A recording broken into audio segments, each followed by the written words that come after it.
किसी भी तरह अर्थ का लोभ ना आने पाए। दम्भ, कोई दिखावा मान प्रतिष्ठा के लिए नाटकबाजी नहीं होना चाहिए। छल त्यागे, छल अंदर कुछ है बाहर कुछ है ऐसा ना करें। साधुता का मार्ग निर्मल है। संत सरल चित जगत हित जान स्वभाव सने। संतों का स्वभाव होता है जगत मंगल करना, सरल चित्त, छल कपट रहित रहना।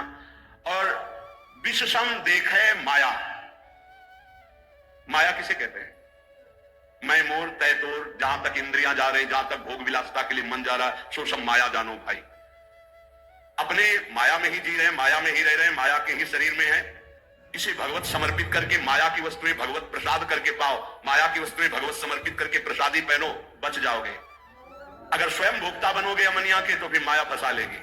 अमनिया ठाकुर जी को प्रसादी आपकी, बच जाओगे। ये सिद्धांत है बचने का। एक भी वस्त्र बिना ठाकुर जी को अर्पित किए मत पहनना, एक बूंद पानी बिना अर्पित किए मत पीना, एक भी अन्न का टुकड़ा बिना अर्पित किए ना जाए तो आप देख लेना माया मुक्त हो जाओगे। सहनशील साधु कौन? जो सह जाए, अंदर की बात और बाहर की भी बात। बाहर कोई गाली दे दे, अपमान कर दे, निंदा कर दे, सह जाए। अंदर की बात, काम आ रहा है, क्रोध आ रहा है, लोभ आ रहा है, मोह आ रहा है, चुपचाप सह जाए। इनके सहने से भगवान की प्रसन्नता होती है। इनके सहने से भगवत भक्ति बहुत जोर की बढ़ती। सहत सहत बाढ़े भगत गिरे तनु गुरु हित गाल। ये नियम बना लो कि मुझे सहना है, सहने से भगवान प्रसन्न होंगे।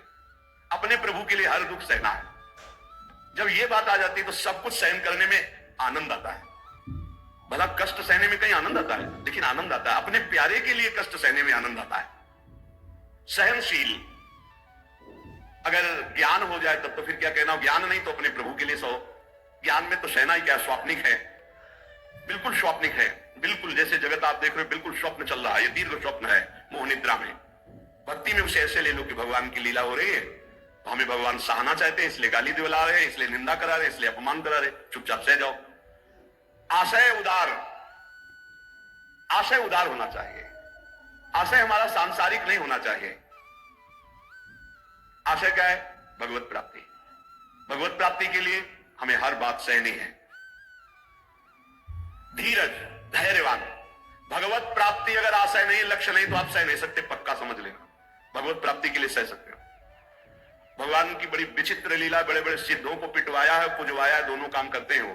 पुजवाना भी वाह वाह और पिटवाना भी, ये दोनों काम साथ उनके चलते रहते हैं। अगर ऊपर से कुम्हार पीटता है मटकी को तो अंदर से हाथ दिए रहता है, ऐसे दोनों कार्य होते हैं। अब बोलो बूढ़े बाबा माधवदास जी हैं जगन्नाथपुरी में, अब उनकी कौन सी परीक्षा बकाया है?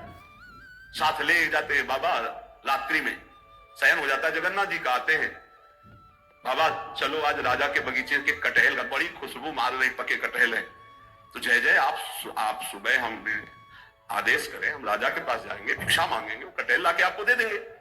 जब राजा सुनेंगे कि आपको कटहल पसंद है तो बगीचा ही आपके नाम करवा। तो बाबा जो चोरी में आनंद मिलता है वो साहूकारी से मांग के थोड़ी ठीक लगेगा। बोले वैसे प्रभु चोरी क्या हो तो आप ही का बगीचा है, आप